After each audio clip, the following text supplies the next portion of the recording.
بالله من الشيطان الرجيم. بسم الله الرحمن الرحيم.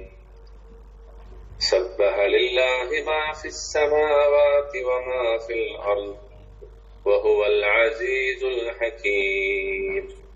هو الذي أخرج الذين كفروا من أهل الكتاب من ديارهم لأول الحشر ما ظننتم أن يخرجوا وظنوا أنهم مانعتهم حصونهم من الله فأتاهم الله من حيث لم يحتسبوا وقذف في قلوبهم الرعب يخربون بيوتهم بأيديهم وأيدي المؤمنين فاعتبروا يا أولي الأبصار. ولولا أن كتب الله عليهم الجلاء لعذبهم في الدنيا ولهم في الآخرة عذاب النار. ذلك بأنهم شاقوا الله ورسوله ومن يشاق الله فإن الله شديد العقاب. ما قطعتم من لينة أو تركتموها قائمة على وصولها فبإذن الله وليخزي الفاسقين. صدق الله العلي العظيم. അപ്പോൾ സൂറത്തുൽ ഹശറിലെ അഞ്ചായത്തുകളാണ് കേട്ടോ. ആദ്യത്തെ അഞ്ചായത്തുകൾ നമ്മൾ പഠിക്കാൻ പോകണം. നോക്കിക്കോളാം അതിന്റെ മീനിങ്. സബ്ബഹ ലില്ലാഹി മാ ഫിസ് സമാവാതി വമാ ഫിൽ അർദ്. ഈ സൂറത്ത് നമ്മൾ പറയാറുണ്ട് മുസബ്ബിഹാത്തിൽപ്പെട്ട സൂറത്താണ്. എന്താണ് മുസബ്ബിഹാത്ത് എന്ന് പറഞ്ഞാല്? മുസബ്ബിഹാത്ത് എന്ന് പറഞ്ഞാൽ കേട്ടണ്ട? സബ്ബഹ യുസബ്ബിഹു അല്ലെങ്കിൽ സബ്ബഹ യുസബ്ബിഹു സുബ്ഹാനല്ലദി എന്നൊക്കെ തുടങ്ങുന്ന സൂറത്തുകളിൽ പെട്ട ഒരു സൂറത്താണിത്. അതുകൊണ്ട് തന്നെ ഇതിനെ എന്ത് പറയും? മുസബ്ബിഹാത്തിൽപ്പെട്ട സൂറത്താണെന്ന് പറയും.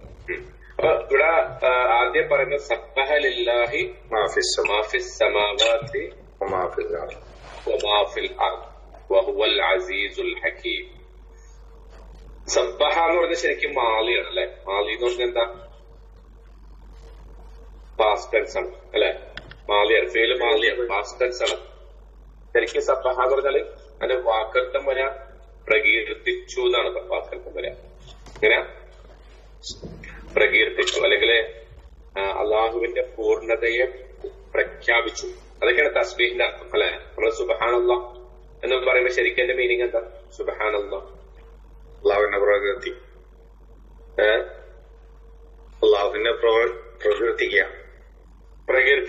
സുബ്ഹാനല്ലാഹ് ശരിക്കും എന്റെ മീനിങ് അതൊരു സുബ്ഹാനല്ലാഹ് എന്നുള്ളത് തന്നെ വലിയ ദിക്റുമാണ്, അതോടൊപ്പം വലിയ പ്രാർത്ഥനയാണ് കേട്ടോ.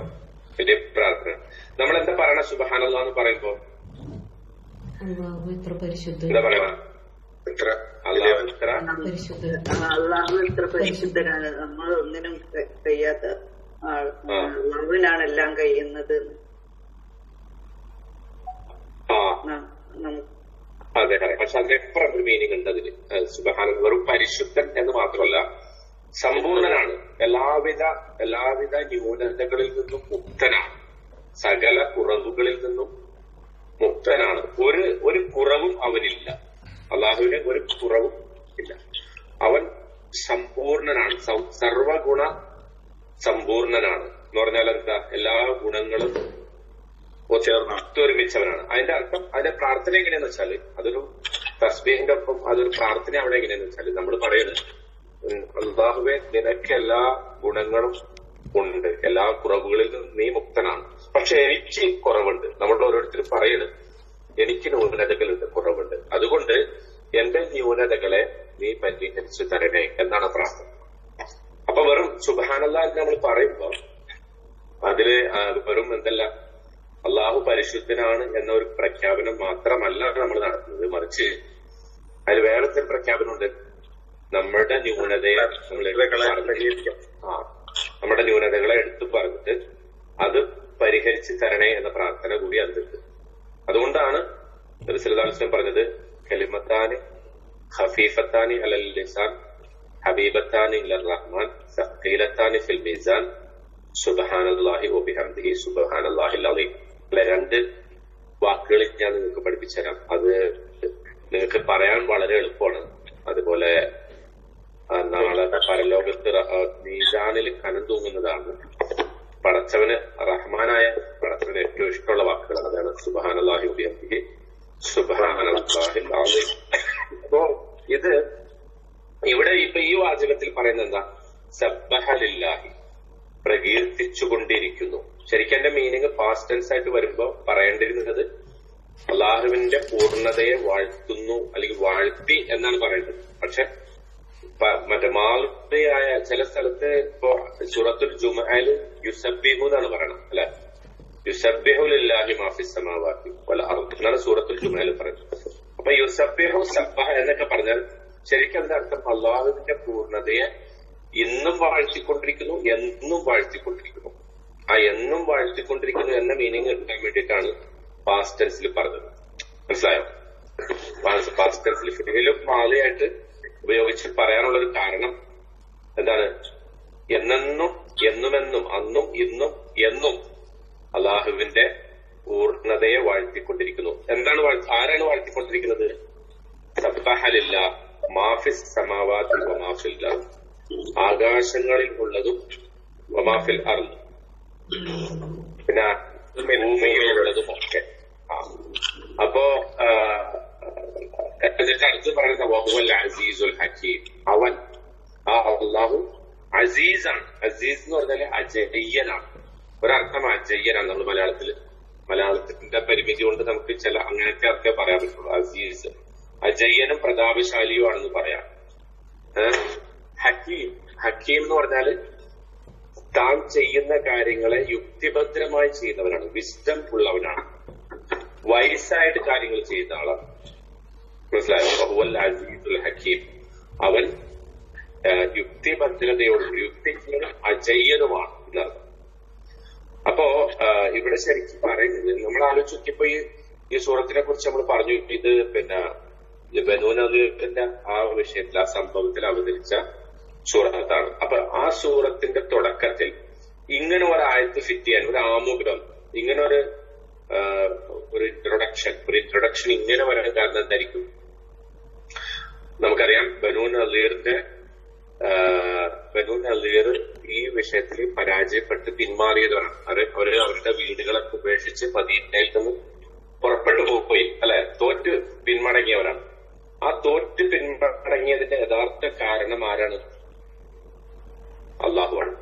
സത്യവിശ്വാസികളും മുസ്ലിങ്ങളും അതിന് ഡയറക്റ്റ് കാരണമായിരുന്നുള്ളൂ. പക്ഷെ യഥാർത്ഥ കാരണക്കാരൻ ആരാണ്? അള്ളാഹുവാണ്. ആ അള്ളാഹുവിന്റെ മഹത്വം തുടക്കത്തിൽ തന്നെ അള്ളാഹു പറയാണ്, ആകാശഭൂമികളിലുള്ളതൊക്കെ അവന്റെ പൂർണ്ണതയെ വാഴ്ത്തും. നിങ്ങൾ ആരും അള്ളാഹുവിന്റെ പൂർണ്ണതയെ വാഴ്ത്തിയിട്ടില്ലെങ്കിലും, അള്ളാഹുവിന്റെ തസ്ബീഹ് ചെയ്തിട്ടില്ലെങ്കിലും, ആര് തസ്ബീഹ് ചെയ്യുന്നുണ്ട്? ആകാശഭൂമികളിലുള്ള മറ്റനേകം ജീവജാലങ്ങളുണ്ട്, ചരാചരങ്ങളുണ്ട്, ജീവൻ ഉള്ളവയും ഇല്ലാത്തവയും ഉണ്ട്. അവരൊക്കെ അള്ളാഹുവിന്റെ നാമത്തെ ഇങ്ങനെ പ്രകീർത്തിച്ചുകൊണ്ടിരിക്കുന്നുണ്ട്, അവന്റെ പൂർണ്ണതയെ വാഴ്ത്തുന്നുണ്ട്, അവരൊക്കെ അവനെ സ്തുതിച്ചുകൊണ്ടിരിക്കുന്നുണ്ട്. അതുകൊണ്ട് നിങ്ങളാരും അവനെ സഹായിച്ചിട്ടില്ലെങ്കിലും, നിങ്ങളാരും അവന്റെ ഒപ്പം നിന്നിട്ടില്ലെങ്കിലും, അവനെ പിന്തുണച്ചിട്ടില്ലെങ്കിലും, ഈ ഭൂമിയും ഈ പ്രപഞ്ചവും ഇതിലെ സകല വസ്തുക്കളും അവനെ പ്രകീർത്തിച്ചുകൊണ്ടിരിക്കുന്നു. അവൻ അജയ്യനാണ്, അവനെ തോൽപ്പിക്കാൻ ആർക്കും സാധിക്കില്ല. അവൻ ഹക്കീം, യുക്തിജ്ഞനാണ് എന്ന് പറഞ്ഞാൽ അവന്റെ കാര്യങ്ങൾ, ചെയ്യുന്ന ഓരോ കാര്യത്തിന്റെ യുക്തിയും അതിന്റെ വിസ്ഡവും അതിന്റെ സകല പിന്നിലുള്ള അതിന്റെ തന്ത്രങ്ങളൊക്കെ അള്ളാഹുവിന് അറിയാം. അതാണ് വാസ്തവത്തിൽ ഈ ആയത്തിന്റെ അല്ലെങ്കിൽ ഈ സൂറത്തിന്റെ തുടക്കത്തിൽ ഇങ്ങനെ ഒരു ആയത്ത് ഫിറ്റ് ചെയ്യാനുള്ള കാരണം കേട്ടോ. ഓക്കെ, ഇനി അടുത്ത ആയത്ത് നോക്കുക. ഹുവല്ലദീ അഖ്റജല്ലദീന കഫറൂ മിൻ അഹ്ലിൽ കിതാബി മിൻ ദിയാരിഹിം ലിഅവ്വലിൽ ഹശ്ർ. ഹുവല്ലദീ, അവനാകുന്നു അഖ്റജല്ലദീന കഫറൂ, നിഷേധികളെ പുറത്തു കൊണ്ടുവന്നവൻ. ഖറജ എന്ന് പറഞ്ഞാൽ എന്താ? പുറപ്പെട്ടു. അഖ്റജ എന്ന് പറഞ്ഞാലോ പുറപ്പെടുവിച്ചു, പുറത്ത് കൊണ്ടുവന്നു. മനസ്സിലായോ? അവനാണ് പുറത്താക്കിയവൻ. വല്ലദീ അഖ്റജൽ ലദീന കഫറു. അല്ലദീന കഫറു എന്ന് പറഞ്ഞാല് നിഷേധിച്ചവരെ, നിഷേധിച്ച ആളുകളെ. മിൻ അഹ്ലിൽ കിതാബ്, മിൻ അഹ്ലിൽ കിതാബ്, ആരിൽ നിന്നുള്ള? വേദക്കാരിൽ നിന്നുള്ള നിഷേധികളായ ആളുകളെ പുറത്താക്കിയവൻ അവനാണ്. എവിടെന്ന് പുറത്താക്കി? മിൻ ദിയാരിഹിം, അവരുടെ പാർപ്പിടങ്ങളിൽ നിന്ന്. ദാറിന്റെ ജമാണെന്ത്? ദിയാർ. ദിയാർ അല്ലെ? ഇവിടെ ഒരു കമ്പനി ഉണ്ട് അല്ലെ, ദിയാർ എന്ന് പറഞ്ഞിട്ട്. ദിയാർ, ഖത്തരി ദിയാർ എന്ന് കേട്ടിട്ടുണ്ട? Investment company. ഹോംസ് എന്നാണ് അതിന്റെ കേട്ടാ. ദാറിന്റെ ജമാണ് ദിയാർ. അപ്പൊ അവനാണ് വേദക്കാരിൽപ്പെട്ട നിഷേധികളെ പുറത്ത് ആക്കിയവൻ. മിൻ ദിയാരിഹിം, അവരുടെ ഭവനങ്ങളിൽ നിന്ന്, അവരുടെ പാർപ്പിടങ്ങളിൽ നിന്ന്. ഈ അവ്വലുൽ ഹശ്ർ, ആ ഒന്നാമത്തെ പടപ്പുറപ്പാടിൽ തന്നെ. ഹശ്ർ എന്ന് പറഞ്ഞാല് ഞാൻ കഴിഞ്ഞാഴ്ച ഈ സൂറത്തിന്റെ മീനിങ് പറഞ്ഞപ്പോ പറഞ്ഞു, അല്ല സൂറത്തിന്റെ പേര് പറഞ്ഞപ്പോ നമ്മൾ പറഞ്ഞു ഈ ഹശ്ർ ഇവിടെ നിന്ന് കിട്ടിയതാണ് അല്ലെ. രണ്ടാമത്തെ ആയത്തിലെ ഈ ഭാഗത്തു നിന്നാണ് അതിന്റെ പേര് അള്ളാഹു സ്വീകരിച്ചിട്ടുള്ളത്. അപ്പൊ ഹശ്ർ എന്ന് പറഞ്ഞാൽ ഇവിടെ ഒരുമിച്ച് കൂട്ടി. ഇവിടെ ഉദ്ദേശിക്കുന്നത് ആ മുസ്ലിങ്ങൾ അവർക്ക് വേണ്ടി ഒരുമിച്ച് കൂടി പുറപ്പെട്ടു പോയല്ലോ, അതാണ് ഇവിടെ ഉദ്ദേശിക്കുന്നത്. പടപ്പുറപ്പാട് എന്ന് നമുക്ക് വേണമെങ്കിൽ അതിനെ കുറിച്ച് പറയാം. അല്ലെങ്കിൽ ആ ഒന്നാമത്തെ സംഘം ചേരൽ, ഹശ്ർ കേട്ടോ. ഒന്നാമത്തെ സംഘം ചേരൽ എന്നതിനേക്കാളും ചൂട്ടാകുന്ന അർത്ഥം ഈ പടപ്പുറപ്പാടിന്റെ തുടക്കത്തിൽ തന്നെ എന്ന് പറയുന്നതാണ് നല്ലത്. അവ്വൽ എന്ന് പറഞ്ഞാൽ ശരിക്കും ഒരു സംഗതിയുടെ ആരംഭം, പ്രാരംഭം എന്നൊക്കെ നമ്മൾ പറയാം. അവ്വല് കേട്ടാ, ഒന്നാമത്തത് എന്നുള്ള അർത്ഥത്തിൽ. ഒരാള് ഒന്നാം സ്ഥാനം നേടി എന്നുള്ളത് മർക്കസിൽ അവ്വൽ എന്നാ പറയാം. മർക്കസിൽ അവ്വൽ, ഒന്നാം സ്ഥാനം. അപ്പൊ ഇവിടെ ഉദ്ദേശിക്കുന്നത് ഈ പടപ്പുറപ്പാടിന്റെ സത്യവിശ്വാസികള് ഇറങ്ങി പുറപ്പെട്ട ആ ഒന്നാമത്തെ സന്ദർഭത്തിൽ തന്നെ അവരുടെ വീടുകളിൽ നിന്ന് അവരെ പുറത്താക്കിയവൻ അവനാണ്. അങ്ങനെയുള്ള അള്ളാഹുവിന്റെ നാമത്തെയാണ്, അള്ളാഹുവിന്റെ പരിപൂർണതയെയാണ് ആകാശഭൂമികളിലുള്ള സകലരും പ്രകീർത്തിച്ചുകൊണ്ടിരിക്കുന്നത്. അവൻ അജയ്യനും കൃത്യനുമാകുന്നു. ഓക്കെ, ആ ആയത്ത് പറഞ്ഞിട്ട് നമ്മൾ അതിന്റെ അർത്ഥം, അതിന്റെ വിശദീകരണം പറയാട്ടോ. മാ ലനൻതും, ലന്ന എന്ന പദത്തിനാണ് ലനൻതും ഉണ്ടായിട്ടുള്ളത്. ലന്ന, അവൻ ഊഹിച്ചു, അവൻ കരുതി. ലനൻതും, നിങ്ങൾ കരുതി.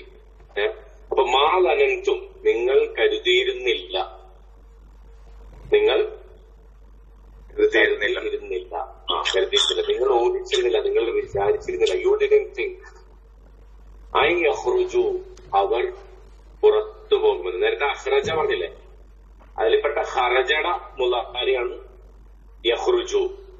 അഖ്റജട മുലാരി എങ്ങനെ വരിക? അഖ്റജട മുലാരി എങ്ങനെ വരും? ആരെങ്കിലും പറയോ? യുഖ്രിജു എന്ന് വരും. യുഖ്രിജു. ഖറജ മുലാരി എങ്ങനെ വരും? യഖ്റുജു. കേട്ടാ, പുറപ്പെട്ട്, പുറത്ത്, സ്വയം പുറത്തു പോവാ. അഖ്റജ എന്ന് പറഞ്ഞാല് പുറപ്പെടുവിക്കുക, പുറപ്പെടുവിക്കുക, പുറത്താക്കുക. അപ്പൊ അവർ പുറത്തു പോകുമെന്ന് നിങ്ങൾ കരുതിയിരുന്നില്ല. വലന്നോ, എന്നാൽ അവർ കരുതിയത് എന്താണ്? അവർ ആര്? ബനൂ നളീറിലെ ജൂതന്മാര് കരുതിയത്, അവർ വിചാരിച്ചത് എന്താണ്? അന്നഹും, തീർച്ചയായും അവർ, മാനിഅത്തുഹും, അവരെ തടയും അല്ലെങ്കിൽ അവരെ രക്ഷിക്കും എന്നവര് വിചാരിച്ചിരുന്നു. ഹുസൂലുഹും, ഹിസ്നിന്റെ ഹുസൂൽ, കോട്ടകള്. ഹിസ്ൻ എന്ന് പറഞ്ഞാല് കോട്ട. ഹുസൂലുഹും, അവരുടെ കോട്ടകൾ അവരെ തടയും, അവരെ രക്ഷിക്കും എന്നവർ വിചാരിച്ചിരുന്നു. മിനല്ലാഹ്, അള്ളാഹുവിങ്കൽ നിന്നുള്ള ഏത് തരത്തിലുള്ള ശിക്ഷയും. മിനല്ലാഹ് എന്ന് പറഞ്ഞാല് അള്ളാഹുവിൽ നിന്ന് അവരുടെ കോട്ടകൾ അവരെ രക്ഷിക്കും എന്നവർ വിചാരിച്ചിരുന്നു. അതായത് അള്ളാഹുവിന്റെ നേരിട്ടുള്ള ഒരു പരാജയം, അള്ളാഹ് വിചാരിച്ചിട്ടുള്ള ഒരു പരാജയം തങ്ങൾക്ക് സംഭവിക്കില്ല. കാരണം തങ്ങളുടെ കോട്ടകൾ അത്ര സുഭദ്രമാണ്, വലിയ ഉറപ്പുള്ളതാണ്. അത് കടന്ന് ആർക്കും വരാൻ പറ്റില്ല എന്നവർ വിചാരിച്ചിരുന്നു. പക്ഷേ ഫാതാഹും, എന്നാൽ അവരുടെ അടുത്ത് വന്നു. ഫാതാഹുമുല്ലാഹ്, അള്ളാഹു അവരുടെ അടുക്കൽ വന്നു. മിൻ ഹൈസു ലം യഹ്തസിബു എന്ന് പറഞ്ഞാൽ അവര് വിചാരിച്ചിട്ടില്ലാത്ത രൂപത്തിൽ. എഹ്തസബ എന്ന് പറഞ്ഞാൽ വിചാരിച്ചു എന്നർത്ഥം, അല്ലെങ്കിൽ കണക്ക് കൂട്ടി എന്നർത്ഥം. ഹിസാബ് കണ്ടല്ലേ, വിചാരണ കണക്ക്, മുഹാസബ് കണക്ക്, അക്കൗണ്ടന്റിന് പറയുന്ന മുഹാസബ് എന്ന് പറയും.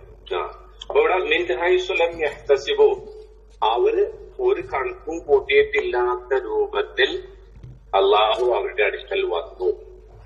വഖദഫ, അവൻ ഇട്ടുകൊടുക്കുകയും ചെയ്തു. ഖദഫ എന്ന് പറഞ്ഞാൽ എറിഞ്ഞു കൊടുത്തു, ഇട്ടുകൊടുത്തു.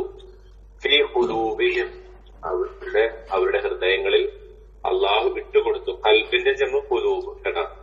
ഖദഫ എന്ന് പറഞ്ഞാൽ എറിഞ്ഞു കൊടുത്തു, ഇട്ടുകൊടുത്തു. അർറുഅബ് എന്ന് പറഞ്ഞാൽ പേടി. അവരുടെ ഹൃദയങ്ങളിൽ അള്ളാഹു പേടി ഇട്ടുകൊടുത്തു. യുഹ്രിബൂന, അങ്ങനെ ആ പേടിയുടെ ഫലമായിട്ട് അവരെന്ത് ചെയ്തു? യുഹ്രിബൂന, അവർ തകർക്കുന്നുണ്ടായിരുന്നു. അഹ്റബ യുഹ്രിബു, അതാണ് അഹ്റബ യുഹ്രിബു, തകർക്കുന്നു. അവർ സ്വയം തന്നെ തകർന്നു എന്നുള്ളത് ഖാരിബ യഹ്രിബു, തകരുന്നു. തകർക്കുക എന്നുള്ളത് അഹ്റബ യുഹ്രിബു. ശ്രദ്ധിക്കുന്നുണ്ടല്ലോ അല്ലെ? ഓക്കെ. യുഹ്രിബൂന ബുയൂതഹും, അവർ അവരുടെ വീടുകൾ തകർക്കുന്നുണ്ടായിരുന്നു. ബി ഐദീഹിം, അവരുടെ സ്വന്തം കൈകൾ കൊണ്ട്. യദിന്റെ ജമ്മാണ് ഐദ്, ഐദീഹിം, ബി ഐദീഹിം, അവരുടെ കൈകൾ കൊണ്ട്. വ ഐദിൽ മുഅ്മിനീൻ, സത്യവിശ്വാസികളുടെ കൈകൾ കൊണ്ടും അവരുടെ വീടുകൾ തകർക്കുന്നുണ്ടായിരുന്നു. ഫഅ്തബിറു, അതിനാൽ നിങ്ങൾ പാഠം ഉൾക്കൊള്ളുക. യാ ഉലിൽ അബ്സാർ, അല്ലയോ കണ്ണുള്ളവരെ, കാഴ്ചയുള്ളവരെ, ഉൾക്കാഴ്ചയുള്ളവരെ, നിങ്ങൾ എന്ത് ചെയ്യണം? പാഠം ഉൾക്കൊള്ളണം. ഓക്കെ. അപ്പൊ ഈ രണ്ടാമത്തെ ആയത്തില് കുറച്ച് വിശദീകരിക്കേണ്ടതുണ്ട് അല്ലെ? ഒന്നാമത് പറഞ്ഞ എന്താ? അദ്ദേഹം പറഞ്ഞ ആയത്തിന്റെ അർത്ഥം ശരിക്കും മനസ്സിലായി അല്ലെ?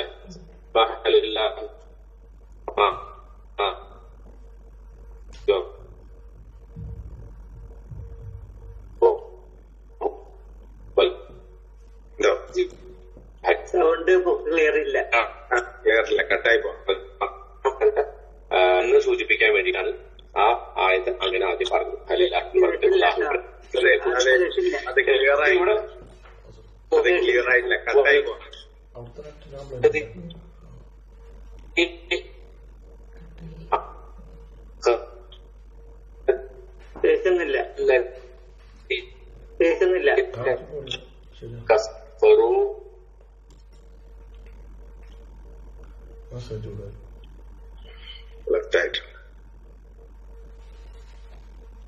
കട്ടായി പോയി അല്ലേ? ഇപ്പൊ ക്ലിയർ ആണോ? കട്ടായി പോയി, ക്ലിയർ ആയി. എങ്ങനാ ഫസ്റ്റത്തെ ഇത് പറഞ്ഞിട്ട് രണ്ടാമത്തെ ഇത് ഉണ്ടല്ലോ, അത് ഒന്നും കേട്ടിട്ടില്ല, കട്ടായിട്ടുണ്ട് കംപ്ലീറ്റ്. ഓക്കെ. അതിവിടെ നെറ്റ് പെട്ടെന്ന് തകരാറില്ലായത്. ഓക്കെ, ഇപ്പൊ ഓക്കെ ആണോ? ഇപ്പൊ കേൾക്കാണോ? ഇപ്പൊ ഓക്കെ. അതായത് ഹുവല്ലദീ അഖ്റജല്ലദീന കഫറൂ മിൻ അഹ്ലിൽ കിതാബ്, അവനാണ് വേദക്കാരിൽ നിന്നുള്ള സത്യനിഷേധികളെ പുറത്താക്കിയത്. മിൻ ദിയാരിഹിം, അവരുടെ വീടുകളിൽ അപ്പൊ അവരുടെ വീടുകളിൽ നിന്ന് വേദക്കാരെ പുറത്താക്കിയത് അവനാകുന്നു. ഔവലിൽ ഹശ്ർ, ആ പടപ്പുറപ്പാടിന്റെ ഒന്നാമത്തെ സന്ദർഭത്തിൽ തന്നെ. എന്ന് പറഞ്ഞാൽ ആ മുസ്ലിങ്ങൾ അവിടെ പുറപ്പെട്ടു പോയ, ഞാൻ നേരത്തെ ഈ ആയത്തിന്റെ അല്ലെങ്കിൽ ഈ സൂറത്തിന്റെ പശ്ചാത്തലം പറഞ്ഞപ്പോ പറഞ്ഞല്ലോ, എത്ര ദിവസത്തെ വാണിജ്യമാണ് ബനൂനദീറിന് കൊടുത്തത്? എത്ര ദിവസം കൊണ്ട് നിങ്ങളുടെ വീട്ടിൽ നിന്ന് പോണമെന്നാ പറഞ്ഞത്? 10 ദിവസം. 10 ദിവസത്തെ വാണിജ്യം കൊടുത്തത് അല്ലെ? പക്ഷെ 6 ദിവസമായപ്പോഴേക്കും ഇവര് പേടിച്ചിട്ടിട്ട് പോയി. എന്ന് പറഞ്ഞാൽ മുസ്ലിങ്ങൾ അവിടെ ഒരുമിച്ച് ചേർന്ന ഒന്നാമത്തെ സന്ദർഭത്തിൽ തന്നെ ഇവര് പേടിച്ചുപോയി. ആര്? ഈ ബനൂനദീറിലെ ആ ജൂതന്മാര് അവര് പേടിച്ചു പോയിരുന്നു. അവരുടെ അവസ്ഥ അതായിരുന്നു. അപ്പോ ആ ഒരവസ്ഥയെ അള്ളാഹു പറയുന്നത്, ഞാനാണത് ചെയ്തത്, നിങ്ങൾക്കത് ചെയ്യാൻ സാധിക്കുമായിരുന്നില്ല. അവൻ അവൻ അത് ചെയ്തു എന്ന് പറഞ്ഞിട്ട് അള്ളാഹു പറയുന്നത് അതിന്റെ പിന്നിൽ എന്റെ ശക്തിയാണ് ഉണ്ടായിരുന്നത്, എന്റെ കഴിവാണ്. കാരണം അല്ലെങ്കിൽ അതാണ് പിന്നീട് പറയുന്നത്. അതിനെ വിശദീകരിച്ചുകൊണ്ടാണ് അടുത്ത് പറഞ്ഞത്, മാ ലനൻതും, നിങ്ങൾ കരുതിയിരുന്നില്ല, അയ്യഹ്റുജു, അവര് പുറപ്പെട്ടു പോകും എന്ന് നിങ്ങൾ കരുതിയിരുന്നില്ല. വലന്നു, അവർ തന്നെ, അതായത് ഈ ജൂതന്മാരായിട്ടുള്ള ബനൂ നളീറിന്റെ ആളുകൾ തന്നെയും വിചാരിച്ചിരുന്നത് എന്താ, അന്നഹും മാനിഅത്തുഹും ഹുസൂനുഹും മിനല്ലാഹ്, അള്ളാഹുവിങ്കൽ നിന്ന് അവരുടെ കോട്ടകൾ അവരെ സംരക്ഷിക്കും എന്നാണ് അവർ വിചാരിച്ചിരുന്നത്. ഞാനതിനെ കുറിച്ച് കഴിഞ്ഞ ആഴ്ച പറഞ്ഞു. മദീനയില് ഏറ്റവും സുഭദ്രമായ കോട്ടകൾ ഉണ്ടായിരുന്ന ഒരു വിഭാഗമാണ് ആര്, ബനൂ നളീർ. നേരത്തെ ബനൂ ഖൈനുഖാഹിനെ പുറത്താക്കിയെന്ന് പറഞ്ഞല്ലോ. ബനൂ ഖൈനുഖാഹിനെ പുറത്താക്കിയത് ഖൈബറിലേക്കും ഷാമിലേക്കും അവര് കരാർ ലംഘിച്ചപ്പോ നബി സല്ലല്ലാഹു അലൈഹി വസല്ലം അവരെ പുറത്താക്കി. പക്ഷെ അവര് മദീനയിൽ മുസ്ലിങ്ങളുടെ ഒപ്പം മദീനയിലെ തെരുവുകളിലാണ് താമസിച്ചത്. ഒരു കൂട്ടായിട്ട് ഒരു പ്രദേശത്തല്ല ആര് താമസിച്ചിരുന്നത്, ബനൂ ഖൈനുഖാഹ് താമസിച്ചിരുന്നത്. അതുകൊണ്ട് തന്നെ അവരെ പുറത്താക്കാൻ തന്നെ വളരെ എളുപ്പമായിരുന്നു. അവരെ കരാർ ലംഘിച്ചപ്പോ അവരെ കഅബ് ബിൻ അസ്റഫിനെ പോലുള്ള ആളുകൾ, ഞാൻ പറഞ്ഞല്ലോ അത്, കഅബ് ബിൻ അസ്റഫ് മുസ്ലിങ്ങൾക്കെതിരെ പാട്ടുപാടി യുദ്ധക്കുറ്റമാണ് ചെയ്തത്. നമ്മള് കഴിഞ്ഞ ആഴ്ച അത് പറഞ്ഞു. കഅബ് ബിൻ അസ്റഫിനെ നബി സല്ലല്ലാഹു അലൈഹി വസല്ലം കൊല്ലാൻ വിധിച്ചതിനെ കുറിച്ച് പലരും പിന്നെ പലതരത്തിലുള്ള വ്യാഖ്യാനങ്ങൾ പിന്നീട് പറയുന്നുണ്ട്. കഅബ് ബിൻ അസ്റഫിനെ നബി സല്ലല്ലാഹു അലൈഹി വസല്ലം കൊല്ലാൻ പറഞ്ഞത് നബിക്കെതിരെ കവിത എഴുതിയത് കൊണ്ടല്ല. ചില ആളുകൾ അങ്ങനെ അതിനെ വ്യാഖ്യാനിക്കുന്നുണ്ട്. അത് പ്രവാചകനെതിരെ കാർട്ടൂൺ വരച്ചവരൊക്കെ കൊല്ലാം, പ്രവാചകനെതിരെ പ്രസംഗിച്ചവരെ കൊല്ലാം, പ്രവാചകനെതിരെ ക്ലാസ് എടുത്തവരെ കൊല്ലാം. അത് നബി സല്ലല്ലാഹു അലൈഹി വസല്ലം ഈ പറഞ്ഞ കഅബ് ബിൻ അസ്റഫിനെ കൊല്ലാൻ ഉത്തരവിട്ടതിന്റെ ന്യായീകരണം പറഞ്ഞിട്ടാണ് അത്ര ആളുകൾ അത് വാദിക്കുന്നത്. പക്ഷെ എന്തുകൊണ്ട് പ്രവാചകൻ സല്ലല്ലാഹു അലൈഹി വസല്ലം കഅബ് ബിൻ അസ്റഫ് എന്ന ജൂതനെ, ബനൂ ഖൈനുഖാഹ് ഗോത്രത്തിൽപ്പെട്ട കഅബ് ബിൻ അസ്റഫിനെ കൊല്ലാൻ വിധിച്ചു എന്ന് ചോദിച്ചാൽ അയാളൊരു വാർ ക്രിമിനലായിരുന്നു, യുദ്ധ കുറ്റവാളിയായിരുന്നു. നബി സല്ലല്ലാഹു അലൈഹി വസല്ലമയായിട്ട് കരാറുണ്ടാക്കി, അല്ലെ, മദീനയെ ആരാക്രമിച്ചാലും അവരെ ഒന്നിച്ചു നിന്ന് നമ്മള് മുസ്ലിങ്ങളും ജൂതന്മാരും ഒന്നിച്ചു നിന്ന് പോരാടും എന്ന് പ്രതിജ്ഞ എടുത്തിട്ട് ആ പ്രതിജ്ഞ ലംഘിക്കുക മാത്രമല്ല, മറ്റേ മുശ്രിക്കുകൾക്ക് സഹായം ചെയ്തു കൊടുത്തു, അവരുടെ അടുത്ത് പോയിട്ട് അവരെ യുദ്ധത്തിന് പ്രേരിപ്പിച്ചു. കൂടാതെ തിരിച്ചു വന്നിട്ട് മുസ്ലിം സ്ത്രീകളെ മദീനയിലെ തെരുവുകളിൽ വെച്ച് അപമാനിച്ചു. ഇങ്ങനെയൊക്കെ ചെയ്ത ആള് വാർ ക്രിമിനലാണ്. അതുകൊണ്ടാണ് അയാളെ കൊല്ലാനായിട്ട് ആരും വിധിച്ചത്. ഒരു വാർ ക്രിമിനൽ, ഒരു വാർ ക്രിമിനലിനെ ടാർഗറ്റ് ചെയ്യും, അല്ലെ. ഇപ്പോ യുദ്ധത്തിൽ ഇപ്പൊ ഇറാനും ഇറാഖും തമ്മിലുള്ള യുദ്ധം, അല്ലെങ്കിൽ അമേരിക്ക ഇറാഖിൽ അധിനിവേശം നടത്തിയപ്പോ, അമേരിക്ക അഫ്ഗാനിസ്ഥാനിൽ അധിനിവേശം നടത്തിയപ്പോ പരസ്പരം അവര് ആ യുദ്ധത്തിന്റെ ജനറലുകളെ കൊല്ലാൻ നോക്കും. കാരണം എന്താ, അത് യുദ്ധമാണ്, യുദ്ധത്തിലാണ് ഇത് സംഭവിക്കുക. ഓക്കെ, അപ്പൊ കഅബ് ബിൻ അസ്റഫിനെ പ്രവാചകൻ സല്ലല്ലാഹു അലൈഹി വസല്ലം കൊല്ലാൻ വിധിച്ചത് അതാണ്. അത് ഞാൻ ഇടയ്ക്ക് പറഞ്ഞതാണ്. പക്ഷെ ഇപ്പോഴാണ് അപ്പൊ ബനൂയുടെ വ്യത്യാസം, ബനൂ നളീറിന്റെ കോട്ടകൾ വളരെ ശക്തമായിരുന്നു.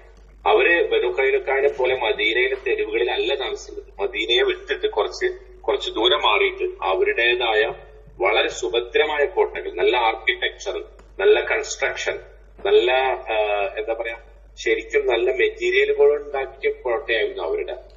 അതുകൊണ്ട് തന്നെ ആ കോട്ടകൾ സംരക്ഷിക്കും തങ്ങളെ എന്ന് അവർ വിചാരിച്ചു. അതാണ് വലന്നു അന്നഹും മാനിഅത്തുഹും ഹുസൂനുഹും മിനല്ലാഹ്. അവര് വിചാരിച്ചിരുന്നു അവരുടെ കോട്ടകൾ അള്ളാഹുവിങ്കൽ നിന്ന് അവരെ സംരക്ഷിക്കുമെന്ന് അവർ വിചാരിച്ചിരുന്നു. പക്ഷെ എന്തുപറ്റി, അള്ളാഹു അവരുടെ അടുക്കൽ വന്നു. എങ്ങനെ, മിൻ ഹൈസു ലം യഹ്തസിബു, അവര് വിചാരിച്ചിട്ടില്ലാത്ത വഴിയിലൂടെ അള്ളാഹു അവർക്ക് ചെന്നു. എങ്ങനെയാണ് ചെന്നത് അള്ളാഹു? അവര് വിചാരിക്കാത്തൊരു വഴി എന്ന് പറഞ്ഞാൽ കോട്ടയുടെ ഉള്ളിലൊരു വഴി ഉണ്ടായിരുന്നു, ആ വഴി കൂടെ അള്ള നോണ്ട് കയറിയെന്നാണോ? അങ്ങനെയാണോ? അല്ല, അത് തൊട്ടടുത്ത വാചകത്തിൽ പറയുന്നുണ്ട്. അള്ള എന്താ ചെയ്തത്? അള്ളാഹു എറിഞ്ഞു കൊടുത്തു, വിട്ടുകൊടുത്തു. ഫീ ഖുലൂബിഹിം, അവരുടെ ഹൃദയത്തിൽ ആ റുഅബ്, പേടിയിട്ട് കൊടുത്തു. അതാണ് അള്ളാഹു പറഞ്ഞ വഴി. അള്ളാഹുവിന്റെ ഏറ്റവും വലിയ ആയുധം അതാണ്, ആത്മവിശ്വാസം ചോർന്നു പോവാ. ശരിക്കും ഇത്രയും വലിയ കോട്ടകളുള്ള ആളുകൾ ഒരു നിലക്കും, അതുകൊണ്ട് തന്നെയാണ് നബി സല്ലല്ലാഹു അലൈഹി വസല്ലം 10 ദിവസത്തിനുള്ളിൽ നിങ്ങൾ വിട്ടുപോകണം എന്ന് പറഞ്ഞപ്പോ ജൂതന്മാര് പ്രഖ്യാപിച്ച് ഞങ്ങൾ പോകൂല, നിങ്ങൾക്ക് ഇഷ്ടമുള്ളത് ചെയ്തു ഇന്ന് ധൈര്യത്തിൽ പറഞ്ഞ ആളുകളാണ്. പക്ഷെ മുസ്ലിങ്ങൾ അവിടെ ഒരുമിച്ച് കൂടിയ ഒന്നാമത്തെ ഘട്ടത്തിൽ തന്നെ ഇവർ പേടിച്ച് വിറച്ചു എന്നാ പറയണം. ആകെ ആത്മവിശ്വാസം നഷ്ടപ്പെട്ട് പൂർണ്ണമായിട്ടും അവര് കീഴടങ്ങി. ആ ആദ്യത്തെ 6 ദിവസം കൊണ്ട് തന്നെ അവര് കീഴടങ്ങി. കാരണം എന്താ? അതിന്റെ അടിസ്ഥാനം എന്താ? ഇതാണ് പേടിയെ പറഞ്ഞതാണ് അതിന്റെ അടിസ്ഥാനം. എന്താ? പേടിയിട്ടു. അതാണ് എന്താണോ ആദ്യമേ പറഞ്ഞത്, ഹുവല്ലദീ അഖ്റജല്ലദീന കഫറൂ മിൻ അഹ്ലിൽ കിതാബി മിൻ ദിയാരിഹിം ലിഅവ്വലിൽ ഹശ്ർ. ഒന്നാമത്തെ ആ തുടക്കത്തിൽ തന്നെ, ഈ പടപ്പുറപ്പാടിന്റെ തുടക്കത്തിൽ തന്നെ അവരെ പുറത്താക്കിയത് അള്ളാഹുവാണ്. കാരണം അള്ളാഹു അവര് വിചാരിക്കാത്തൊരു വഴിയിലൂടെ അവരുടെ അടുത്ത് ചെന്നു, അവരുടെ ഹൃദയങ്ങളിൽ പേടിയിട്ട് കൊടുത്തു. ആ പേടിയുടെ ഫലമായിട്ട് അവർ പുറപ്പെടാൻ വേണ്ടി തയ്യാറായപ്പോ അവർ ചെയ്ത ഒരു പ്രവൃത്തിയെ കുറിച്ചാണ് പിന്നെ പറയുന്നത്. യുഖ്രിബൂന ബുയൂതഹും ബിഐദീഹിം. അവർ മനോഹരമായി സംവിധാനിച്ചു വെച്ച നല്ല സുന്ദരമായ അവരുടെ വീടുകൾ അവരുടെ കൈകൾ കൊണ്ട് തന്നെ തകർത്തു. വഐദിൽ മുഅ്മിനീൻ. സത്യവിശ്വാസികളുടെ കൈകൾ കൊണ്ടും അവരുടെ വീടുകൾ തകർത്തു. എന്തേ പറഞ്ഞ?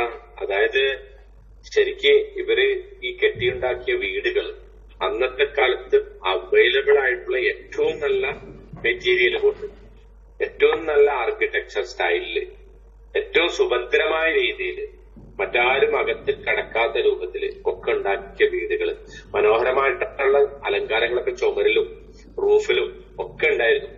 പക്ഷെ ഇവര് 2 രൂപത്തിലാണ് അവരുടെ വീട് തകർത്തത്. ഒന്നെങ്ങനെയെന്ന് വെച്ചാല്, മുസ്ലിങ്ങൾ ഈ കോട്ടയിലേക്ക് കടക്കാതിരിക്കാൻ വേണ്ടി ഇവർ ആദ്യം ഒരുപാട് കല്ലും മണ്ണും ഒക്കെ ഒരുമിച്ച് കൂട്ടി ഈ കോട്ടയുടെ വാതിലിൽ വെച്ചു. അതിന് പറ്റിയിട്ട് കല്ല് അവര് എവിടെ നിന്ന് എടുത്തത്? ഒരുപാട് കല്ലുകൾ കിട്ടാതായപ്പോ അവരുടെ വീടുകൾ തന്നെ പൊളിച്ചിട്ട് പല സ്ഥലത്തുനിന്നും പല വീടുകളും പൊളിച്ചിട്ട് കല്ലുകൾ കൊണ്ടുവന്ന് കൂട്ടിവെച്ചു. രണ്ടാമത് പക്ഷെ എന്നിട്ടും മുസ്ലിങ്ങൾ അകത്ത് കടക്കുമെന്നായപ്പോ അവര് നബി സല്ലല്ലാഹു അലൈഹി വസല്ലമയായിട്ട് സന്ധി ചെയ്തു. എന്താ സന്ധി? ലാസ്റ്റ് പറഞ്ഞത്, ഞങ്ങളെ കൊല്ലരുത്. ഒറ്റ അപേക്ഷയാണ് അവർ വെച്ചത്, ഞങ്ങളെ കൊല്ലരുത്, ഞങ്ങൾ എന്ത് ചെയ്തോളാം, പൊയ്ക്കോളാം. ഒരു ഒട്ടകത്തിന്റെ പുറത്ത്, ഒരു ഒട്ടകത്തിന്റെ പുറത്ത് എന്തൊക്കെ കൊണ്ടുപോകാൻ പറ്റുമോ അത്, ആയുധങ്ങൾ ഒഴിച്ച്, ആയുധങ്ങൾ ഞങ്ങൾ ഇവിടെ ഇട്ടോളാം, ആയുധങ്ങളില്ലാതെ ബാക്കി എല്ലാം കൊണ്ടുപോകാം. അങ്ങനെ നബി സല്ലല്ലാഹു അലൈഹി വസല്ലം സമ്മതിച്ചപ്പോ അവരെന്താ ചെയ്തത്? വീട് പൊളിച്ചിട്ട് വീടിന്റെ കട്ടില, വീടിന്റെ ജനല, വീടിലെ അലങ്കാരങ്ങള്, വീട്ടിൽ തൂക്കിയിട്ടിരിക്കുന്ന ചമയങ്ങള്, ഇതൊക്കെ എടുത്തിട്ട് പോയി എന്നാ പറയുന്നത്. അപ്പോ ആ വീട് അവർ തകർക്കുന്നതിന് പിന്നിൽ 2 ഉദ്ദേശമാണ് അവർക്കുണ്ടായത്. ഒന്ന്, ഇതിന് പറ്റുന്ന സാധനങ്ങൾ കൊണ്ടുപോകാൻ. രണ്ടാമത്തത്, മുസ്ലിങ്ങൾ ഇതിൽ താമസിക്കരുത്. ഞങ്ങളുടെ വിട്ടേച്ചു പോകുന്ന വീടുകളിൽ മുസ്ലിങ്ങൾ താമസിക്കരുത്. ഈ അവസാനത്തെ ആ ഒരു ഉദ്ദേശം കൂടി വെച്ചിട്ടാണ് അവരെന്ത് ചെയ്തത്? അവരുടെ വീടുകൾ തകർത്തത്. ഒബി ഐദിൽ മുഅ്മിനീൻ. ബാക്കി തകർക്കൽ പൂർണ്ണമാക്കി എങ്ങനെ? മുസ്ലിങ്ങൾ വന്നപ്പോ, മുസ്ലിങ്ങൾ അവിടെ അകത്ത് കയറിയപ്പോ പിന്നെ ബാക്കി വീടുകൾ മുസ്ലിങ്ങളും എന്ത് ചെയ്തു? തകർത്ത് കളഞ്ഞു ആ വീടുകൾ. കാരണം പിന്നെ അവിടെ അവരൊരിക്കലും തിരിച്ചു വരാത്ത വണ്ണം ആ പ്രദേശത്തെ മുസ്ലിങ്ങൾ പൊക്ക. ഇതൊക്കെ യുദ്ധത്തിന്റെ നടപടിയാണത്. അപ്പൊ നമ്മൾ വിചാരിക്കരുത് മുസ്ലിങ്ങൾ വീട് തകർക്കലാണോ അവരുടെ പണി, അതെന്താ യുദ്ധത്തിന്റെ മര്യാദയല്ലേ? അതൊക്കെ ഞാൻ ഒരാഴ്ച കൂടെ പറഞ്ഞു കഴിയുമ്പോ അതിന്റെ മറ്റൊരു മര്യാദയെ കുറിച്ചും കൂടി ചേർത്ത് പറയാം കേട്ടോ. ഓക്കെ. എന്നിട്ട് അല്ലാഹു പറയുന്നത്, അല്ലയോ കണ്ണുകളുള്ളവരെ, കാഴ്ചയുള്ളവരെ, നിങ്ങൾ എന്ത് ചെയ്യണം? പാഠം ഉൾക്കൊള്ളണം. ഇബ്രത്ത് എന്ന് പറഞ്ഞാൽ പാഠം എന്ന് പറഞ്ഞു. ഇബ്രത്തിന്റെ ഒരു ടെൻസാണ്, ഒരു ഫോം ഓഫ് വെർബാണ്. ഫഅതബിറു. അതിനാൽ നിങ്ങൾ പാഠം ഉൾക്കൊള്ളുക. യാ ഉലിൽ അബ്സാർ. ബസർ എന്ന് പറഞ്ഞാല് ഉൾക്കാഴ്ച, കണ്ണിനും പറയും ബസർ എന്നൊക്കെ. അപ്പൊ യാ ഉലിൽ അബ്സാർ. ഇവിടെ ഈ നിങ്ങൾ ബുദ്ധിയുള്ളവർ, ഉൾക്കാഴ്ചയുള്ളവരെ നിങ്ങൾ പാഠം ഉൾക്കൊള്ളൂ. ഇത് സത്യവിശ്വാസികളോടും കൂടിയിട്ടുള്ള അള്ളാഹുവിന്റെ ഒരു പ്രഖ്യാപനമാണ്. അതായത് ഇതിപ്പോ ജൂതന്മാർക്കാണ് സംഭവിച്ചത്. ഇനി നിങ്ങൾ അള്ളാഹുവിന്റെ ഈ വചനങ്ങളിൽ നിന്ന് അകന്നാൽ, അള്ളാഹുവിന്റെ ദീനിൽ നിന്ന് വിശ്വാസികളായിട്ടുള്ള ആളുകൾ അകന്നാൽ അവർക്കും ഇതേ അനുഭവങ്ങൾ ഉണ്ടാകാം എന്ന് മാത്രമല്ല ഇപ്പൊ നമ്മളെ അനുഭവങ്ങൾ കണ്ടുകൊണ്ടിരിക്കുന്നുണ്ട് അല്ലെ. മുസ്ലിങ്ങളായിട്ടുള്ള ആളുകള് പല സ്ഥലത്തും ദുരിതം അനുഭവിക്കുന്നത് ആരുടെ പ്രവർത്തന ഫലമായിട്ടാണ്? ശത്രുക്കളുടെ അല്ല, നമ്മുടെ തന്നെ പലതരത്തിലുള്ള ന്യൂനതകളുടെ ഫലമായിട്ട് നമ്മൾ ഇങ്ങനെ ധാരാളമായിട്ട് അനുഭവിച്ചുകൊണ്ടിരിക്കുന്നത് നമ്മൾ അറിയുന്നുണ്ട് കേട്ടാ. ഓക്കെ, അടുത്ത ആയത് വലൗലാ അൻ കതബല്ലാഹു അലൈഹിമുൽ ജലാ, വലൗലാ അൻ കതബല്ലാഹു അലൈഹിമുൽ ജലാ, അള്ളാഹു അവർക്ക് വിധിച്ചിട്ടില്ലായിരുന്നുവെങ്കിൽ, അൽ ജലാ, ജലാ എന്ന് പറഞ്ഞാല് നാട് കടത്തുക, അവരെ നാട് കടത്തുക എന്നത് അള്ളാഹു അവർക്ക് വിധിച്ചിട്ടില്ലായിരുന്നുവെങ്കിൽ ലഅദ്ദബഹും, അവൻ അവരെ ശിക്ഷിക്കുമായിരുന്നു. ഫിദ്ദുനിയ, ഇഹലോകത്ത് വേറെ രൂപത്തിൽ അവൻ അവരെ ശിക്ഷിക്കുമായിരുന്നു. വലഹും ഫിൽ ആഖിറത്തി, അവർക്ക് പരലോകത്തിൽ ഉണ്ടാവുക തന്നെ ചെയ്യും. അദാബുന്നാർ, എന്തുണ്ടാവുക? നരക ശിക്ഷ അവർക്കുണ്ടാവും. ദാലിക, അതെന്തുകൊണ്ടാണെന്നറിയോ? ബിഅന്നഹും, തീർച്ചയായും അവരായതുകൊണ്ടാണ്. ഷാഖുല്ലാഹ, അള്ളാഹുവിനോട് വിരോധം വെച്ചു പുലർത്തിയത് കൊണ്ടാണ്. ഷിഖാഖ്, വിരോധം വെച്ചു പുലർത്തുക എന്നർത്ഥം കേട്ടാ. ഇനി സമാനമായ ഒരു വാക്ക് നമ്മള് കഴിഞ്ഞ സൂറത്തിൽ പഠിച്ചത് ഓർക്കുന്നുണ്ടോ ആരെങ്കിലും? അല്ലദീന യുവാദൂന മൻ ഹാദ്ദല്ലാഹ വറസൂലഹു, അതേ അർത്ഥമാണ് ഇവിടെ കേട്ടാ. അപ്പോ അള്ളാഹുവിനോട് അവര് വിരോധം വെച്ച് പുലർത്തിയത് കൊണ്ടാണ് അങ്ങനെ. വറസൂലഹു, അതുപോലെ തന്നെ അള്ളാഹുവിന്റെ ദൂതനോടും. എന്നിട്ട് പറയണ വമൻ യുശാഖില്ലാഹ, ആരെങ്കിലും അള്ളാഹുവിനോട് വിരോധം വെച്ച് പുലർത്തിയാൽ ഫഇന്നല്ലാഹ, തീർച്ചയായും അള്ളാഹു ആണ് ഷദീദുൽ ഇഖാബ്, കഠിനമായി ശിക്ഷിക്കുന്നവനാണ്. എന്താ ഇതിന്റെ അർത്ഥം? അള്ളാഹു അവർക്ക് നാട് കടത്തൽ വിധിച്ചിട്ടില്ലായിരുന്നുവെങ്കിൽ അവരെ ലോകത്ത് ഇതിനേക്കാളും വലിയ ശിക്ഷ അള്ളാഹു കൊടുക്കുമായിരുന്നു. അപ്പൊ ഇവരെ നാട് കടത്തുക എന്നുള്ളത് അള്ളാഹുവിന്റെ ഒരു വിധിയായിരുന്നു. ആ വിധി എന്തുകൊണ്ട് അള്ളാഹു വിധിച്ചു? അവരോട് വല്ല ദേഷ്യമുള്ളതുകൊണ്ടാണോ? ദൂതന്മാരോട് അല്ല, മറിച്ച് അവർ തന്നെ അവരുടെ പ്രവർത്തന ഫലമായിട്ട് അവർ ചോദിച്ചു വാങ്ങിയതാണ് ഈ നാട് കടത്തൽ. അതാണ് അതിന്റെ ഉദ്ദേശം കേട്ടോ. തങ്ങൾ കരാർ ലംഘിച്ചത് മുഖേന തങ്ങളുടെ തന്നെ പ്രവാചകനോടും അള്ളാഹുവിനോടും അവരുടെ വിരോധം വെച്ച് പുലർത്തുകയും ചെയ്യുക മുഖേന അവർ ചോദിച്ചു വാങ്ങിയ ഒരു ശിക്ഷയാണ് എന്ത്? ഈ നാട് കടത്തുക എന്നുള്ളത്. അപ്പൊ അങ്ങനെ നാട് കടത്തൽ അവർക്ക് സംഭവിച്ചിട്ടില്ലായിരുന്നുവെങ്കിൽ, അതല്ലെങ്കിൽ അതിന്റെ മറ്റൊരു പകരമായിട്ട് അള്ളാഹു ഒരു ആൾട്ടർനേറ്റീവ് അവർക്ക് ചെയ്യുമായിരുന്നു. എന്താ? കഠിനമായി അവരെ ലോകത്ത് തന്നെ ശിക്ഷിക്കും. ആ ശിക്ഷിക്കാനുള്ള കാരണവും അവർ തന്നെയാണ്, അവരുടെ പ്രവർത്തനങ്ങൾ തന്നെയാണ്. മുസ്ലിങ്ങളോട് ഇങ്ങനെ ഒരു കരാർ ചെയ്തപ്പോ ആ കരാറിൽ ലംഘിക്കാൻ അവർ മുതിരേണ്ടതായിരുന്നു. കാരണം അവരെ സംബന്ധിച്ചിടത്തോളം ഈ കരാർ ലംഘനം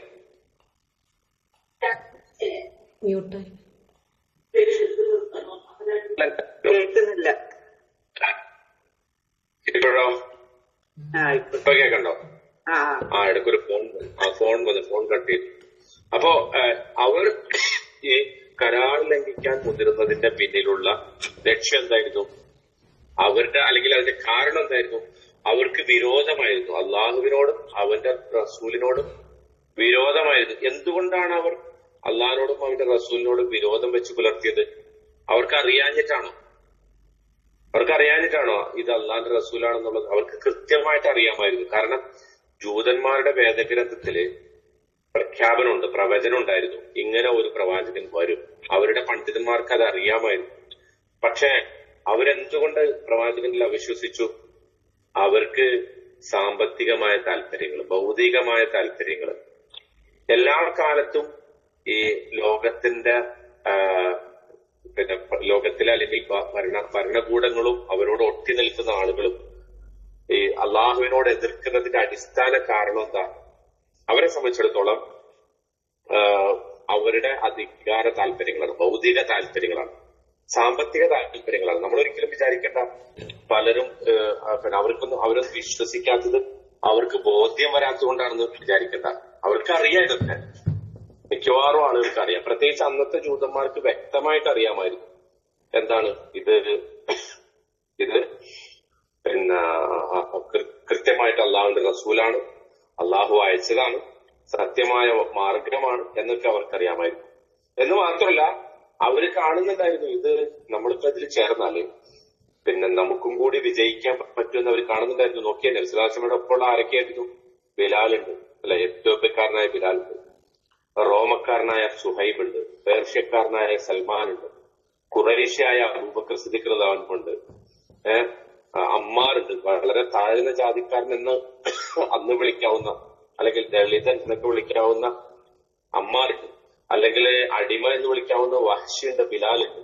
അപ്പൊ ഇവരൊക്കെ പ്രവാചകൻ സല്ലല്ലാഹു അലൈഹി വസല്ലമയുടെ അടുക്കൽ ഇവർക്കൊക്കെ ലഭിക്കുന്ന സ്ഥാനവും അവർക്ക് ലഭിക്കുന്ന പദവിയും പ്രവാചകൻ അവരോട് പെരുമാറുന്ന രൂപമൊക്കെ കണ്ടിട്ട് അവർക്കറിയാം ഞങ്ങളിപ്പോ അവിടെ പോയാലും ഞങ്ങൾക്ക് വേണ്ട സ്ഥാനം കിട്ടും എന്നത് വളരെ ഉറപ്പായിരുന്നു. പക്ഷെ എന്നിട്ടും അവരെന്തുകൊണ്ട് പിന്നെ പ്രവാചകൻ സല്ലല്ലാഹു അലൈഹി വസല്ലമയെ വിശ്വസിച്ചിട്ടില്ല?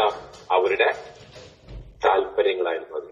കേട്ടോ, അവരുടെ ഭൗതിക താല്പര്യങ്ങൾ. ഞാൻ നേരത്തെ പറഞ്ഞല്ലോ അവരുടെ പ്രധാനപ്പെട്ട ബിസിനസ് എന്തായിരുന്നു മദീനയിൽ?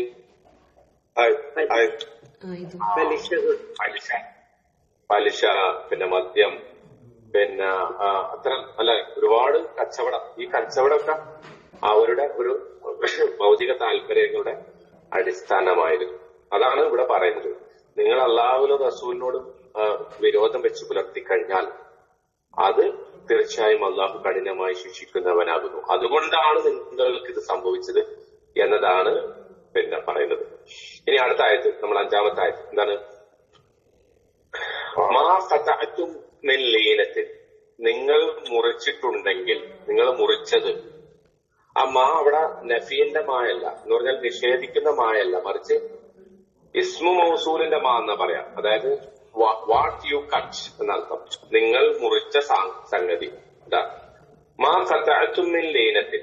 ലീനത്ത് എന്ന് പറഞ്ഞാല് ശരിക്ക് ലയ്യന് എന്നുള്ള പദത്തിനാണത്. ലയ്യൻ എന്ന് പറഞ്ഞാൽ വളരെ മൃദുവായ എന്നർത്ഥം. പക്ഷെ ഇവിടെ ഈത്തപ്പനയുടെ ഒരു പര്യായമായിട്ടാണ് പറഞ്ഞിരിക്കുന്നത്. അതായത് വളരെ സോഫ്റ്റായ ഈത്തപ്പഴങ്ങളുള്ള ഈത്തപ്പന എന്നർത്ഥം. ശരിക്കും ലീനത്തിന്റെ നേരിട്ടുള്ള അർത്ഥം സോഫ്റ്റ് എന്നാണ് കേട്ടാ. ലീനത്ത് ഒരാള് നമ്മള് ഒരു പേരില്ല, അറബിയിൽ പേരില്ല, ലീന പേരുണ്ടല്ലോ അറബികൾക്ക് പേര് കാണാം. നമ്മുടെ നാട്ടിലത് പലപ്പോഴും മറ്റ് ജാതിക്കാരൊന്നുമില്ല അല്ലെ. ലീനയുടെ അർത്ഥം വളരെ മൃദുവായ, സോഫ്റ്റായ എന്നർത്ഥം കേട്ടാ. സോഫ്റ്റ് സ്പോക്കൺ, സോഫ്റ്റ് സ്വഭാവമുള്ള എന്നൊക്കെ. ഇവിടെ നല്ല മൃദുവായ ഈത്തപ്പഴം, അതായത് വളരെ ക്വാളിറ്റിയുള്ള ഈത്തപ്പഴമുള്ള ഈത്തപ്പന മരങ്ങൾ, അതാണ് ഇവിടെ ഉദ്ദേശിക്കുന്നത് കേട്ടാ.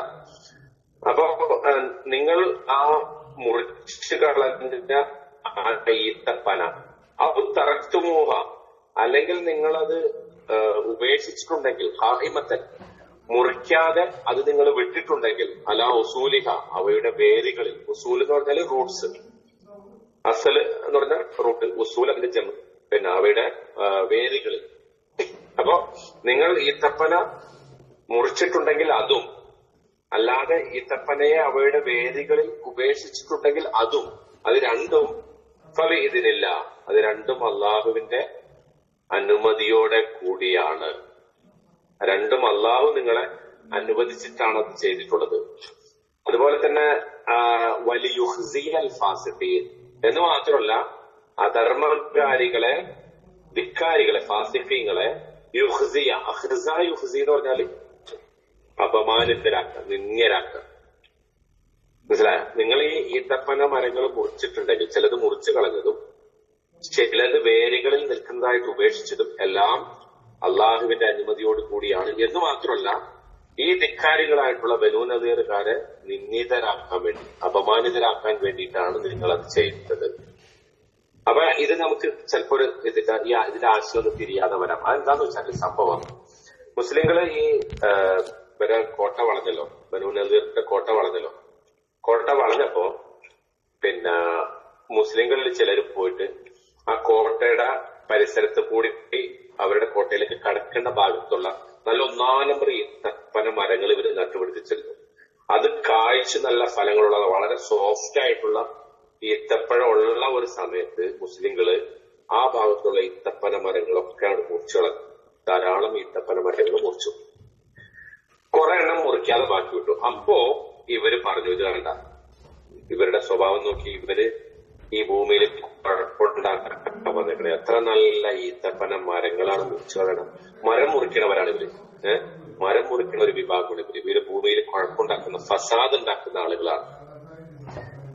അപ്പൊ അള്ളാഹു അതിനുശേഷം യുദ്ധത്തിന് ശേഷം മുസ്ലിങ്ങൾക്കിടയിൽ തന്നെ ഈ വാചകം കുഴപ്പമുണ്ടാക്കി. യുദ്ധം കഴിഞ്ഞ് ഇവരൊക്കെ പുറപ്പെട്ടു പോയി, ജൂതന്മാരൊക്കെ അവിടുന്ന് പോയതിനു ശേഷം മുസ്ലിങ്ങളിൽ തന്നെ ചില തർക്കമുണ്ടായി. നമ്മൾ ആ മുറിച്ചത് ശരിയായില്ല. കാരണം കണ്ട, ജൂതന്മാരങ്ങനെ പറഞ്ഞത് കണ്ട, മരം മുറിക്കുന്നവരായിട്ട് നമ്മൾ ആകാൻ പാടില്ല. വാസ്തവത്തിൽ ഇസ്ലാമിന്റെ യുദ്ധ നിയമത്തില് മരം മുറിക്കാൻ പാടില്ല. അപ്പൊ അബൂബക്കർ സിദ്ദീഖ് ഉസാമത്ത് ബിൻ സെയ്ദ് റളിയല്ലാഹുവിന്റെ നേതൃത്വത്തില് റോമയിലേക്ക് സൈന്യത്തെ അയച്ചപ്പോ അവർക്ക് കൊടുത്ത പ്രധാനപ്പെട്ട നിർദ്ദേശം, നിങ്ങൾ മരം മുറിക്കരുത്, ഫലവൃക്ഷങ്ങൾ മുറിച്ചു കളയും. ഇസ്ലാമിന്റെ യുദ്ധത്തിൽ ഒരിക്കലും ഫലവൃക്ഷങ്ങൾ മുറിക്കാൻ പാടില്ല എന്നുള്ളതാണ്. പക്ഷേ യുദ്ധത്തിന് അനിവാര്യമായിട്ട് വന്നാൽ യുദ്ധതന്ത്രം എന്നുള്ള നിലക്ക് മുറിക്കാമെന്ന് ഈ സംഭവം നമുക്ക് പഠിപ്പിച്ചു തരുന്നുണ്ട്. കാരണം അവിടെ നമ്മൾ ചെയ്തത് അതിനേക്കാളും വലിയൊരു കാര്യം. മരം നടുക, മരം അതിൽ ഫലം ഉണ്ടാവുക, അതിൽ ഭക്ഷണ സാധനങ്ങൾ ഉണ്ടാവുക, ആഹാര സാധനങ്ങൾ ഉണ്ടാവുക എന്നുള്ളതൊക്കെ പ്രധാനമാണ്, ശരിയാണ്. പക്ഷെ അതിനേക്കാളും പ്രധാനപ്പെട്ട ഒരു സംഭവമാണ് യുദ്ധം മുഖേന ഇസ്ലാമിൽ നിർവഹിക്കുന്നത്. അതെന്താണ്? അള്ളാഹുവിന്റെ കലിമത്തിനെ സ്ഥാപിക്കുന്നത്. പ്രത്യേകിച്ച് ഇവിടെ ജൂതന്മാര് പ്രവാചകനെ കൊല്ലാൻ ശ്രമിച്ചു, അല്ലെ? ബനൂ നദീറിന്റെ അടുക്കൽ സത്യസംഭാഷണത്തിന് പോയ പ്രവാചകനെ, അവർ ക്ഷണിച്ചിട്ട് വന്ന പ്രവാചകനെ, അതില് നിലവിലൊരു കരാർ ഉണ്ടായിരിക്കെ, നിലവിലൊരു സന്ധ്യ ഉണ്ടായിരിക്കെ പ്രവാചകനെയും മുസ്ലിങ്ങളെയും രക്ഷിക്കാമെന്ന് വാക്ക് കൊടുത്ത ജൂതന്മാര് ആ വാക്ക് ലംഘിച്ചിട്ട് അദ്ദേഹത്തെ കൊല്ലാൻ വേണ്ടി പരിശ്രമിച്ചു. ഇത് കടുത്ത വാക്ക് ലംഘനമാണ്, യുദ്ധ നിയമങ്ങളുടെ ലംഘനമാണ്. യുദ്ധ നിയമങ്ങൾ അങ്ങനെ ലംഘിച്ചാൽ പിന്നെ അവരെ ഏതൊരു പ്രത്യയശാസ്ത്രത്തിലും ഒരു രാജ്യവും ബാക്കി വെച്ചേക്കൂല കൊന്നുകളയാണ്. പക്ഷെ സല്ലല്ലാഹു അലൈഹി വസല്ലം അവരോട് പരമാവധി ഔദാര്യം കാണിച്ചു. അതായത് നിങ്ങളുടെ വീട്ടിൽ നിന്ന് സാധനങ്ങളൊക്കെ എടുത്തിട്ട് ഒരു കൊട്ടകത്തിൽ കൊള്ളാവുന്ന സാധനങ്ങൾ ഒരാൾക്ക് എടുത്തിട്ട് പോകാം എന്ന് വെച്ച് അവർ കൊല്ലാതെ വിട്ടു. അത് തന്നെ വലിയ ഔദാര്യമാണ്. അതിനിടയ്ക്ക് മരം മുറിച്ചതിനെ കുറിച്ചുള്ള വാദമായിട്ട് വന്നാല് അതങ്ങനെ അംഗീകരിച്ചു കൊടുക്കാൻ പടച്ചവൻ സാധിക്കില്ല. അതുകൊണ്ട് അള്ളാഹു തന്നെ ഇടപെട്ടിട്ട് പറയണം, മുസ്ലിങ്ങളുടെ ഇടയിൽ തർക്കമുണ്ടായപ്പോ, നിങ്ങൾ അങ്ങനെ മരം മുറിച്ചിട്ടുണ്ടെങ്കിൽ, അങ്ങനെ മുറിക്കാതെ വിട്ടിട്ടുണ്ടെങ്കിൽ അത് രണ്ടും അള്ളാഹുവിന്റെ അനുമതിയോട് കൂടിയാണ്, രണ്ടും ശരിയാണ്. മരം മുറിച്ചതിനെ കുറിച്ച് നിങ്ങൾ ബേജാറാവണ്ട എന്ന് മാത്രമല്ല, അതെന്തിനാ അള്ളാഹു ചെയ്തത്? നിങ്ങളങ്ങനെ ചെയ്തത് ഈ ആളുകളെ നിന്ദിതരാക്കാനാണ്. എങ്ങനെയാണ് മരം മുറിക്കുമ്പോ ജൂതന്മാര് നിന്ദരാവണം? എങ്ങനെയാ? അതിനെക്കുറിച്ച് ആലോചിച്ചു. മരം മുറിക്കുമ്പോ ജൂതന്മാരെങ്ങനെ നിന്ദരാവുക? അതായത് ഇപ്പൊ നമ്മുടെ വീട്ടില് നമ്മൾ നട്ടു വളർത്തിയ ഒരു ചെടിയോ ഒരു മരമോ ഒക്കെ വിചാരിച്ചു, നമ്മൾ വീട്ടിലുണ്ടായിരിക്കുക, ആരെങ്കിലും വന്നത് മുറിച്ചാൽ നമ്മൾ എന്ത് ചെയ്യും? കൈയും കെട്ടി നോക്കിയിരിക്കും, ചോദ്യം ചെയ്യും. അത് നമ്മളെ തടുക്കാൻ വേണ്ടി ചെല്ലും. അത് നമ്മുടെ ശക്തിയുടെ, നമ്മുടെ അഭിമാനത്തിന്റെ ഒരു പ്രശ്നമാണ്, നമ്മുടെ സ്വത്തിനെ സംരക്ഷിക്കുക എന്നുള്ളൊരു വിഷയമാണ്. പക്ഷെ ഇത് ജൂതന്മാർക്ക് മുസ്ലിങ്ങളെ മരം മുറിക്കുന്നത് അപമാനത്തോടു കൂടി നോക്കി നിൽക്കേണ്ടി വന്നു. അവർക്ക് ഇടപെടാൻ പറ്റിയില്ല. അവർ കണ്ടിട്ടും അവർക്കത് എന്ത് ചെയ്യാൻ പറ്റിയില്ല, തടുക്കാൻ പറ്റില്ല. ഇനി മരം മുറിക്കാതെ വിട്ടതെങ്ങനെ അപമാനം? അവിടെ മുറിക്കാതെ വിട്ട മരം പിന്നീട് മുസ്ലിങ്ങൾക്ക് തന്നെ വിളവെടുക്കാൻ വിട്ടേച്ചുകൊണ്ടാണ് അവർക്ക് പോവേണ്ടി വന്നത്. ജൂതന്മാർക്ക് പോയില്ലേ അവിടുന്ന്. അങ്ങനെ പോയപ്പോ ഈ മരങ്ങളെ വിട്ടേച്ചു പോകുന്നത്, അതിന് ഫലമൊടിക്കുന്ന ആരാണ്? മുസ്ലിങ്ങളാണ്. അതും അവർക്ക് ജൂതന്മാരെ സംബന്ധിച്ചിടത്തോളം അപമാനകരമാണ്. അതാണ് വലിയ യുഹ്സിയൽ ഫാസിഖീൻ. ആ ഫാസിക്കുകളായിട്ടുള്ള ആളുകളെ അപമാനിക്കാൻ വേണ്ടിയിട്ട്, അല്ലെങ്കിൽ അവരെ നിന്ദരാക്കാൻ വേണ്ടിയിട്ടാണ് അള്ളാഹു അത് ചെയ്തത് എന്ന് പറയുന്നതിന്റെ കാരണം കേട്ടാ. അപ്പോ ഈ 5 ആയത്തുകളുടെ അർത്ഥം നമുക്ക് മനസ്സിലായല്ലോ അല്ലെ? ഇൻഷാല്ലാ ഇത് റെക്കോർഡ് ചെയ്തിട്ടുണ്ടല്ലോ, നമ്മൾ ഒന്നുകൂടെ ആവർത്തിച്ച് കേൾക്കുക. പിന്നെ ഇത് പരമാവധി സൂറത്തുൽ ഹശ്ർ നമ്മൾ മനഃപ്പാഠമാക്കാൻ വേണ്ടി ശ്രമിക്കണം കേട്ടാ.